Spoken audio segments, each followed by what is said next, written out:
RobertAlai is the member of the County Assembly for Kileleshwa Ward in Nairobi City County, and he is also the Vice Chair of the ICT and Energy Committee of the County Assembly.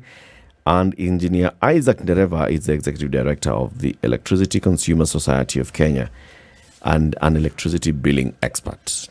Kenya Power has written to the Energy and Petroleum Regulatory Authority saying, hey, the way things are, we need to charge a bit more because of the way things are.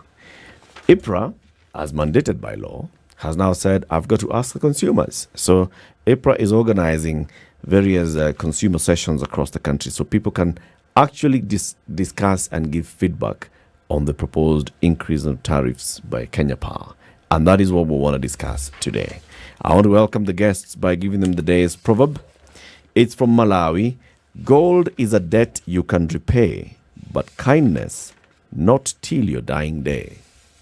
Gold is a debt you can repay, but kindness not till your dying day. Whenever you seem pensive and you're thinking, this proverb. Yes. Yes, actually it's a bit straightforward kind of a saying. Although I started fearing Malawi yesterday when I had the first one. And you also struggled to get around it. Yeah. I don't know the elbow and what happened to the elbow. If you dip today, your arm into the pickle pot, yes, let it be up to the elbow. The pickle pot is what gave us problem, but leave that alone. Today's one is not very complicated. It's straightforward. It's a straightforward that kindness may not cost you money. But even when you need to repay some kindness which you bleached, even money may not be enough. It will follow you up to, I think you mentioned something about death day or something. Yeah, that is very true. Up to your dying day. Yes. You will not repay. Yeah. RobertAlai, good morning. Asante sana. Thank you. Karibu to Kenya's biggest conversation again. Asante sana. How has it been now so far? I mean, so many months into life as an MCA. Yeah. We just come from, this is not the right time to ask those things because we just come from the long recess. Yeah. It was not long because we did supplementary bill, I think, supplementary budget, I think 2 weeks ago. But the life is very encouraging to see at least some progress. The current assembly is saner. What does that mean? Not very sane, but it's saner. It is saner than the previous one. That's previous two. Yeah, the two. There's not much. Even with the biggest challenges we've had, nobody's drawing gun or pangas or rungus or gumis on each other. We are trying to ensure that everybody argues and sort out their issues through the debating chambers or through plenaries or through kamkunjis and so on. So I'm very much encouraged. Okay. Yeah. So you're working very well, even with the executive. We're working. No, Sakaja. Sakaja is a different one. We underrated him. But strategically, as a governor, I think he is a better political manager because he knows how to sort out the interests of the various coalitions. Sometimes even risking his own life. Yeah, but it's surprising to everyone because people thought that Uyu Ataka. He started by taking you guys out for a retreat. Was it Mombasa? Nope. We didn't go for a retreat. It took UDA. It took UDA. Sorry. He should have included you. No. They refused to go. No, we refused to go. He called us. We said no. Yeah. We were looking for the house leadership, which we got, which we know that a part of UDA wanted the house leadership even now. Yeah. But we said no, we are not going because we have to sort issues around. Even now, he has called for a retreat in Naivasha. We have said no. Because they are priority areas. So this is a better house. This is a better assembly, than what we've seen before. You are the vice chair of the ICT and Energy Committee. Yes. What is the mandate of that committee? Basically, the mandate of the committee is to oversight the departments, the two departments, the ICT and the energy departments. And ICT being the engine which is supposed to be driving most of the operations of the county, and energy also playing a very supportive role in providing the the resources necessary for various parts of the departments to operate. So we oversight the two departments, the energy and ICT, which are huge, but ICT is not properly recognized, and that's our main challenge. Is not properly utilized. We don't have a working ERP system in the city. Most of the operations are still manual. You even find HR, payroll systems, even accounting is still being done not in using the various systems of accounting, but you'll find that it's still being run on the Excel and so on. A lot of operations are still very manual. The good thing is that the assembly side is a bit much more automated. Energy, provision of street lights, even things like backup generators to the county headquarters is a big challenge. Is a very big challenge that almost half of the county headquarters is not having a proper backup system. But I think that with a very vibrant energy committee, energy and ICT committee, we are going to change a lot of things. We hope that then, because sometimes people fear technology. We use a lot of technologies to ensure that the systems operate, and smart electricity and so on.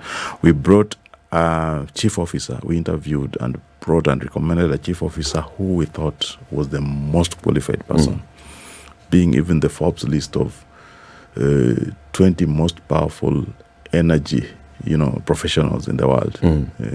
Lucky Okudo. But the UDA side rejected her, because of the politics, because of the Bomas politics. It was a very controversial interview there. But yeah, so the UDA prevailed and rejected her. So we have lost her. I think she's going to Kisumu. Yeah, but I think she would have really helped us, because she's one of the most qualified people we've ever interviewed. And that's qualified in all ways. She has the best experience. She has, I think, almost a PhD in renewable energy and so on. She's one of the best engineers you'll ever have to run the county energy department. But UDA said no, so it is what it is. It is what it is. All right. Yes, sir. We're here because we want to have a conversation. Electricity prices could increase by up to 78% from April if the energy sector regulator approves new tariffs that Kenya Power is seeking to withdraw the monthly subsidy that cushions poor households. The listed utility firm is engaging IPRA for the first upward review of power prices since 2018. Besides increasing the base tariff, Kenya Power is reducing the threshold for accessing the monthly power subsidy, equivalent to a 24% discount from 100 kilowatt hours to the proposed 30 units. So this is going to affect very many people. Of course, Engineer Ndereva, you've been here with us many times. We've talked about power and billing. When you first heard that Kenya Power has applied for this tariff review to IPRA, what was your immediate thought? I think that was expected, because remember, even for the PPA's task force to be formed, it is the consumer organization, ELCOS, that had complained. But we had already gone to Kenya Power and asked them, where is the problem? We realized that they have more problems than we can also even see. And so they were happy to get some scrutiny. When Dr. Kihalangwa went there, people expected that they would get a few things to reduce. But I was sure if he is going to be genuine, they are likely to request for an increase. And that is what happened. Now, even what they are requesting was not actually as per what they would have wanted. Number one, I hear many media houses talking about that it's 78% increase. It's good to say that even if you take your calculator and say you are increasing the domestic lifeline is being increased from 10 shillings to 14 shillings. That is a 40% increase. But because there was some subsidy that had taken it from 10 to 7.7, so it had reduced by 23%. So if you increase from 7.7 to 14, that is going to be 63%. So it's not 78. The other tariff is going to be the domestic ordinary. They had been taken from 15.8 to 12.6. And now they are proposing that 12.6 to go up to 21.68. Again, if you look at that, you take your calculation, it's going to be around, I think, 57% overall. So I don't know where they are getting 78. So that is for the record, and people should go with that. It's 57 to 63%. So because is it better? Is it better? Exactly. Yeah, actually, it looks like it's better. But if you look at the ordinary tariff, it's going to shoot from what you are paying currently at 26.4 to 37.38, which is the point of the question being, Isaac, that they're already high. The electricity prices are still high. So now we're saying by an additional 57% on the lower side, based on what you're saying, 57% of an increase of something that people is already high. We saw the comparisons between what you would buy for 1,000 shillings of power. Yes. Right? In September last year, and what people were paying, same 1,000 shillings, and what they were receiving in terms of units in January this year. Ridiculous increment, or rather ridiculous reduction in terms of the units that you get. And now essentially here we are saying that it's even going to be worse, that what you will buy for 1,000 shillings probably will not be able to light up your house for as long as it was before. It's ridiculously high. Units. It will be 26 units per 1,000 from the current, I think, 37. Dependent on where you live. Yeah, depending on where. There are some people right now who are buying 26 units for 1,000 shillings. Yes. Okay. Now, so it'll be less. In fact, the push for tomorrow's agenda is, and I think I'm happy that we have the representation of the county government of Nairobi. Let us not look at the participation is going to look at the whole 26 shillings. It's only going to look at the small portion, which is less than 50%, that goes to Kenya Power. We want to push for this participation to include the whole amount, such that we are able to talk about the fuel cost, which is 7 shillings, the forex, and all those things that are actually more than 50%. So we cannot go sit down and discuss about a small portion of the bill, whereas we let the other bit to be left alone to be decided in a boardroom. Okay, why is that important? And please explain. Because an increment to Kenyans who are consumers is an increment. Whether you talk about fuel, whatever. All we're seeing is that it used to be 20 shillings, it is now 60. Why is it important to look at the different segments? It is important because since 2018, nobody was complaining about power. Since 2018. Why? Because those components were low.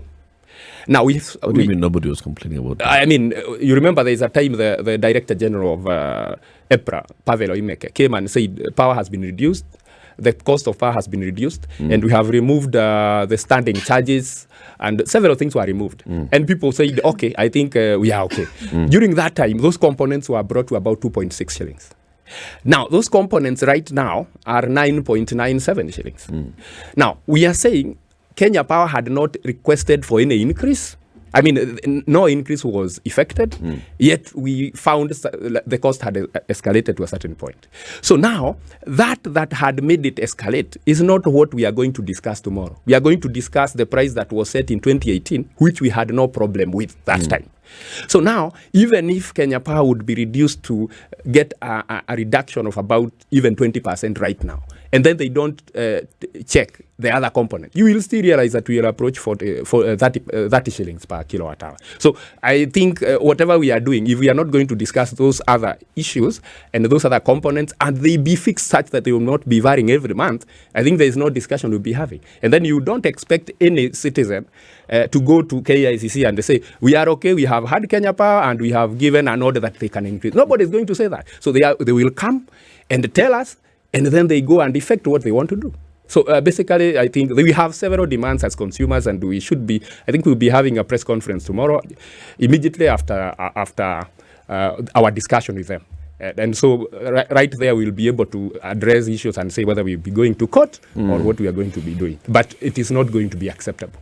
RobertAlai, I don't see anyone Kenyan in this public participation coming out to say, yeah, we understand Kenya Power. Let's proceed. This is the way to go. So is there really any point to this public participation, or is it just ticking a box and that they will end up having their way? Yeah, you know, definitely that's what I was thinking. This is just ticking a box, because even us in the Assembly, we changed the whole public participation, regulations, and we say that if you are going to call for a public participation, remember there are Kenyans who are probably working in critical areas who will never come to KICC to give their views. Give them a chance to send email. Organize forums where they can chip in through Zoom, Twitter Spaces. Yes, use social media now, collect these views, and because if I'm very sure they're not going to get more than 100 people inside there unless you properly mobilize. Because from my short experience in politics, you have to mobilize a lot to get some of the people to come in, even when the issues really concern them. So I think that we need to first ensure that EPRA itself broaden this public participation. Can we ensure that everybody else, including those who are working, because we are the Silicon Savannah, why don't we just send an email? Why don't you ensure that I can post also my through the mailbox? I can share my views, because also some people can do it anonymously, depending on the areas they are working, which will affect their employment. There are people inside KenGen and GDC who know a lot ways which we can. You remember the last time when we had the first substantive CEO of GDC who revealed to us that people are buying wells not to drill. People are buying basically wells so that they supply generate electricity, because they are ensuring that the power costs remain at a certain stage so that they make their cut.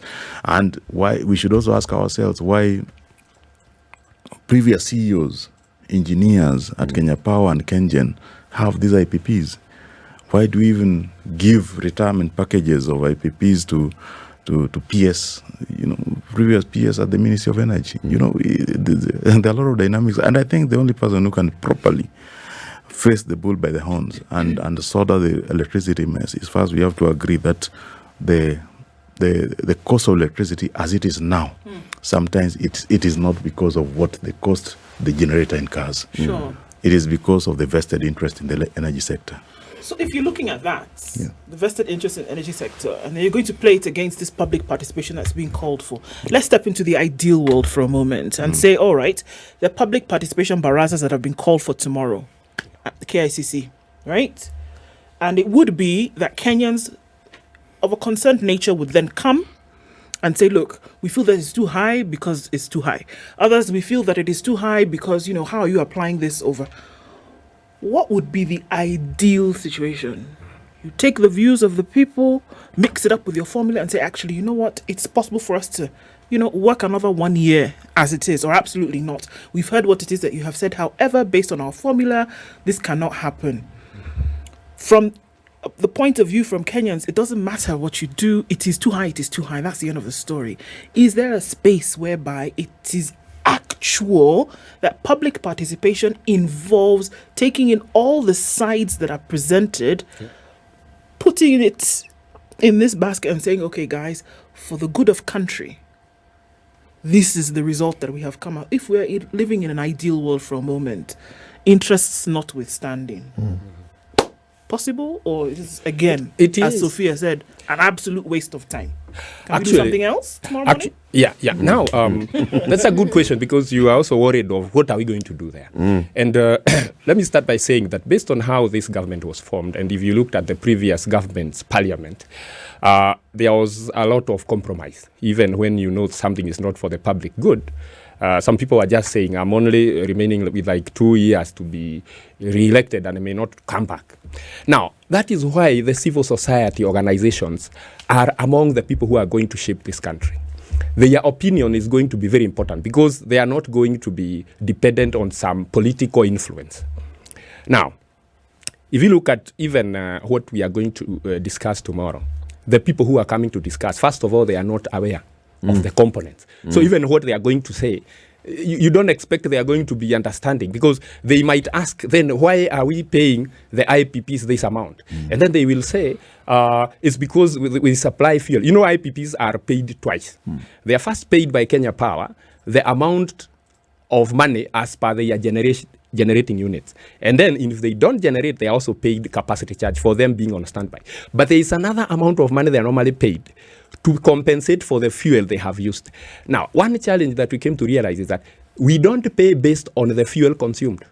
We pay based on the units generated. Then they have a multiplying factor that each unit is supposed to consume such amount of fuel. Even a dot on that constant that they have decided to use. Maybe it was politically determined, and we are going to live with that. I mean, even if you want to check how much fuel you have used in your car, you cannot multiply the kilometers, multiply by the said consumption. You have to say, Hapa, I had put 2,000 shillings. Whether I have gone for 10 liters of fuel. Yes, so you have to keep on telling us this today. It has not consumed as much as yesterday. Right. That is not happening in the IPPs. But then we are saying much as the public may not be aware. In fact, I was surprised. I was waiting for His Excellency the President speech in New Year, and I was expecting that he would talk about power. And for sure he talked.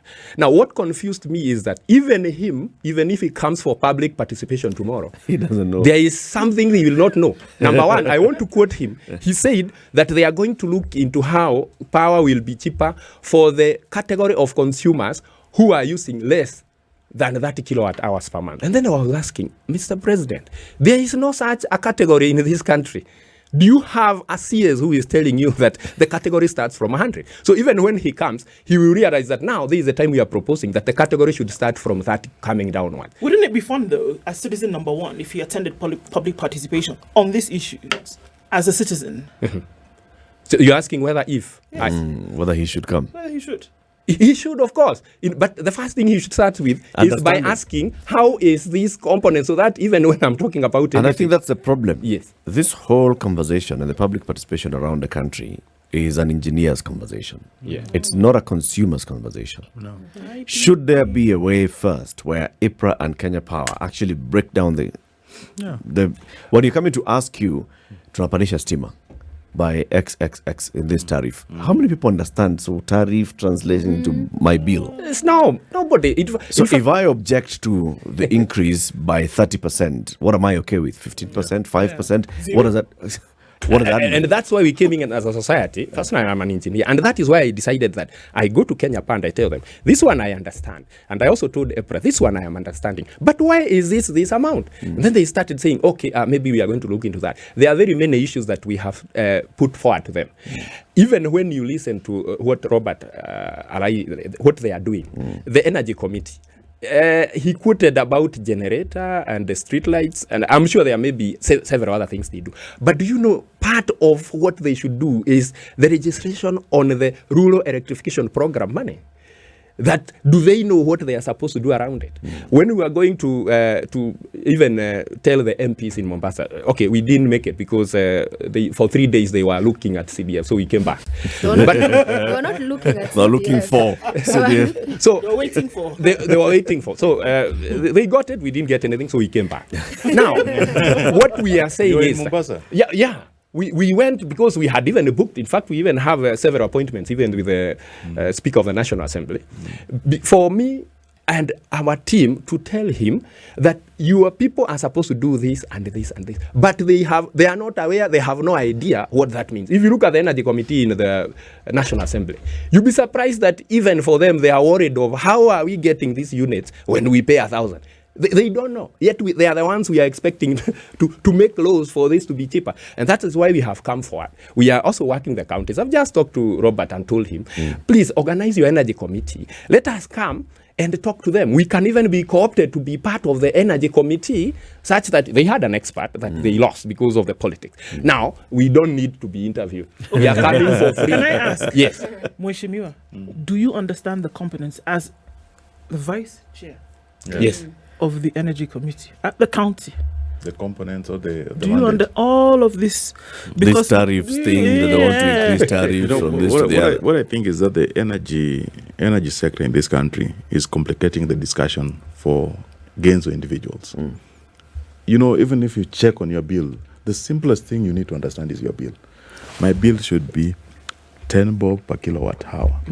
Leave alone these components. Then it's bundled with other, you see the breakdown of the bill, you don't even want to read it. It is not palatable to the common man. You know, so even the discussion of the energy, even if you check on the newspaper writing here, you don't even want to read that thing because it is making you more confused. So I think what we need to do So is what first, you're saying, like now, we for need to example, simplify. Yeah. Mheshimiwa, units 19.25, amount 508 shillings. Yes. Token amount, you paid 508, you get a token of 242 shillings. Yeah. So some 260 something shillings Yes. is gone. Went to what? VAT is 60.91%. Yeah. Fuel energy charge is 138. What are those? Yeah. Forex charge, okay. IPRA charge 0.57. WRA charge, again, what are those? WRA. We will discuss WRA because they also lobbied for some increment. Water resource. Water Different resource. from Yeah, they now want 2 shillings. I will explain. REP charge. Rural That is electrification. another one. Yes, 12.2 rural electrification program. Inflation adjustment 16.36. So you've paid 508 shillings. Of course, you're charged for the service some 9 shillings, and then you get 242 shillings worth of power. That's a challenge. That's a challenge I have with that bill. You also know, have a challenge. As a chairman, as the because vice you know chairman. the simplest thing Yes. a consumer should understand is this thing. Yes. I've I paid agree. 20 bob. Okay. Don't explain to me all these taxes. Just told me you've only got electricity worth 18 bob. Yes. Then it ends like that.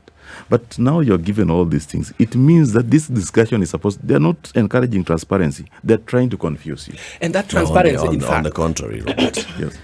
I think if they just said taxes and levies, 300 That's bob, now when they would be you'd hiding have an something. issue. we are the ones who pushed for them to be. You want to transparent. see Yeah. what are these components of these taxes and levies, Yes. so that you're clear. Nani nakulang nini? Now we know water resources are culling this much. Rural electrification is culling this much. Yeah. Njoroge with VAT is culling this much.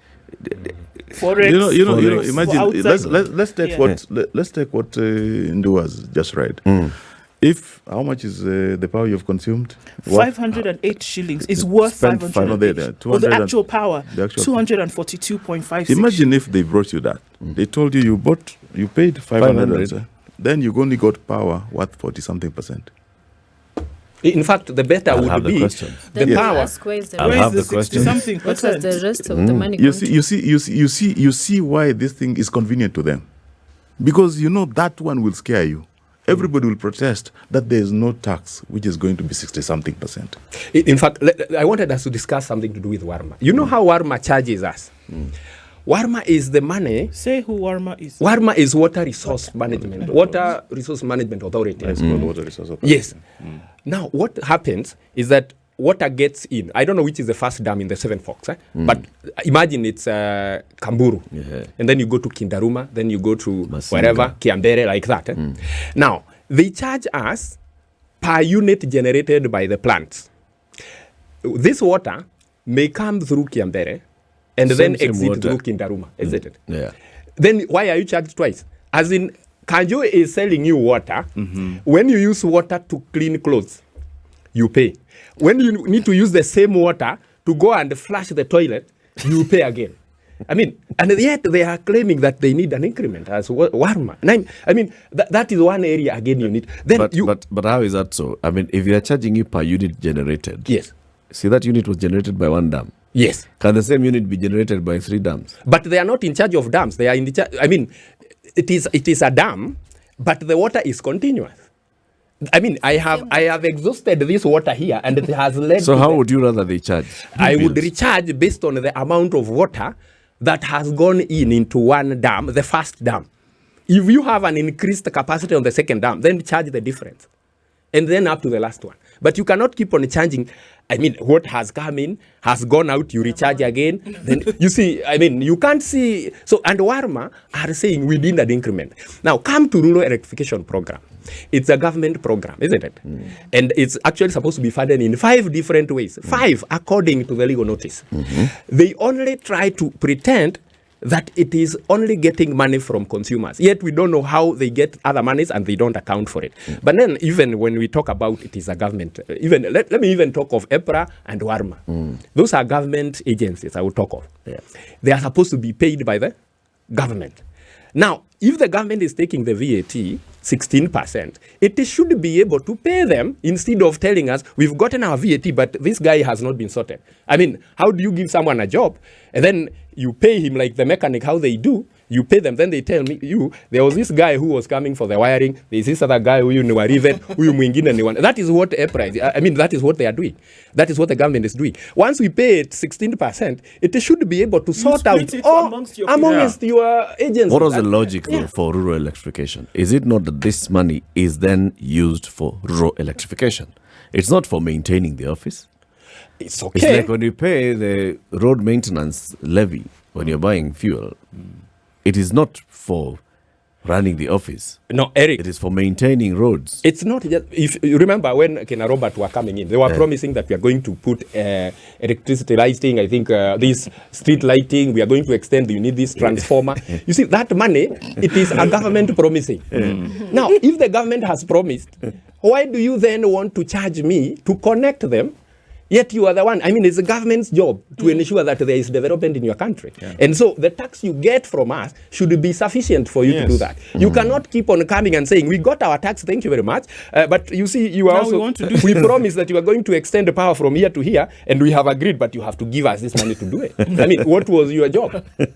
Okay, let's take a break. Let's take a break. We'll be back. This is the Situation Room. The only way to start your day. We're talking about public participation forum that's been called for tomorrow at the KICC, where Kenya Power wants to explain why it's applying for an upward revision of tariffs.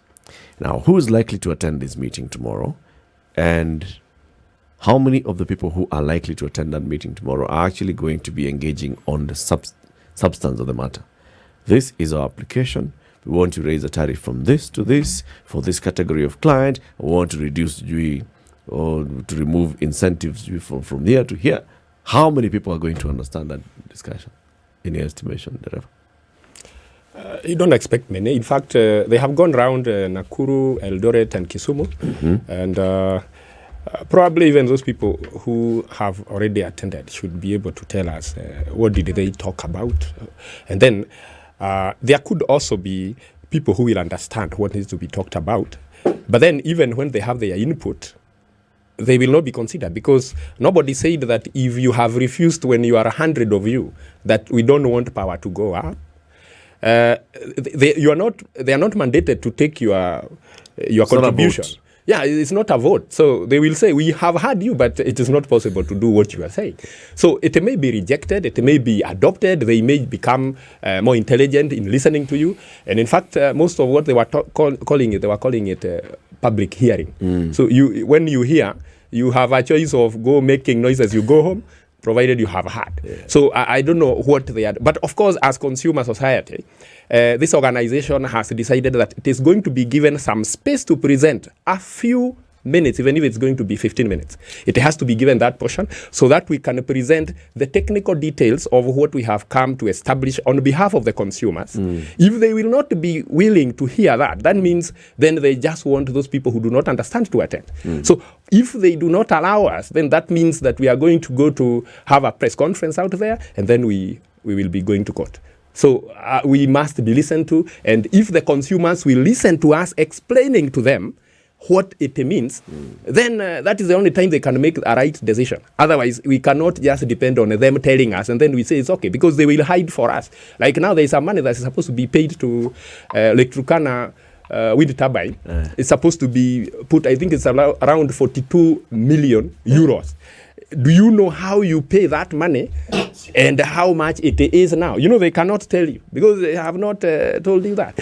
Do you know how you end up paying for the transmission losses? Have you seen it in your bill? You have not seen it. They will not tell you. So even when you are going to, the last time the transmission losses were 14.9, when they were taken from 14.9 to 19.9, was there public participation? Who said yes to that?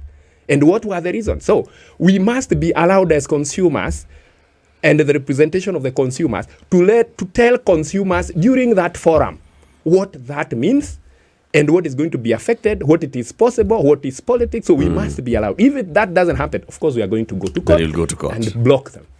Yeah. Robert, as representatives of the people in the county assembly, yes, but as political leaders in Nairobi, Are you planning to attend this meeting? You'll have to attend. You'll have to attend as the leadership of the committee. I've already whipped my committee members, and a good number of them, I think 5-6 of them, have indicated they are very much interested in this conversation, and they will attend. The challenge I have is that sometimes when you advocate against these things and that's why I say that the person who can help us solve this mess of powers and power bills is the president. I said it during the State House conversations on the energy when the president was campaigning, President Uhuru was campaigning for his second term. And I think I'll still say it now, that the last time we went to court with my good friend Apollo Mboya, there's a very funny out-of-court settlement which happened there, which nobody understands up to now how it went about. And because the interests are huge, sometimes if even the CEOs of the various entities in the power sector, the KPLC, Kenya, Ketraco, and Kengen, decide to be on the side of consumers, they'll be shown the barrel of a gun. So because the interest is outside these institutions.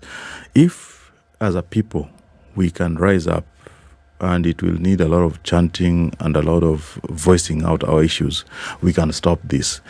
But the person who we elected to represent as the most powerful person in this land is the president. And if he stands with the consumer, we'll sort this mess. But the president is on record, Alai, talking about you cannot subsidize consumption because the 15% cuts that President Kenyatta had introduced lapsed in December, right?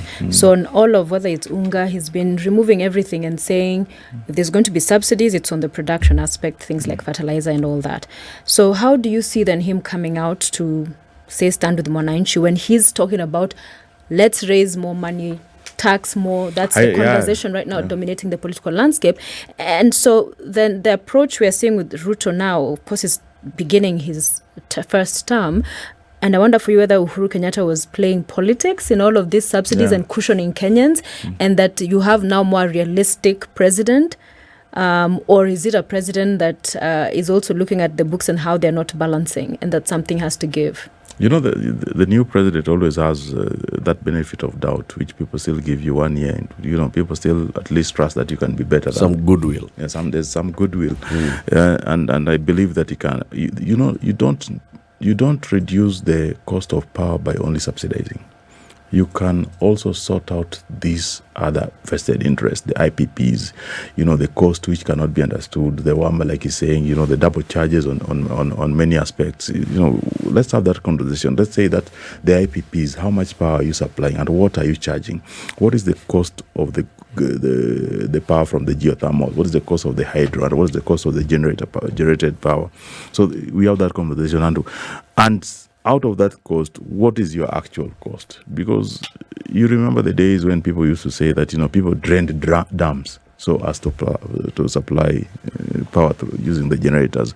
And I think the interests are so huge that the president, if he was on the side of the consumers, I think we'll see a reduction of not less than 50%. But engineer said something interesting a little bit earlier, that the last pronouncements I think you heard from the president made you wonder whether even he understands the issues at play. So I hear what you're saying, but I'm just wondering where you're hoping this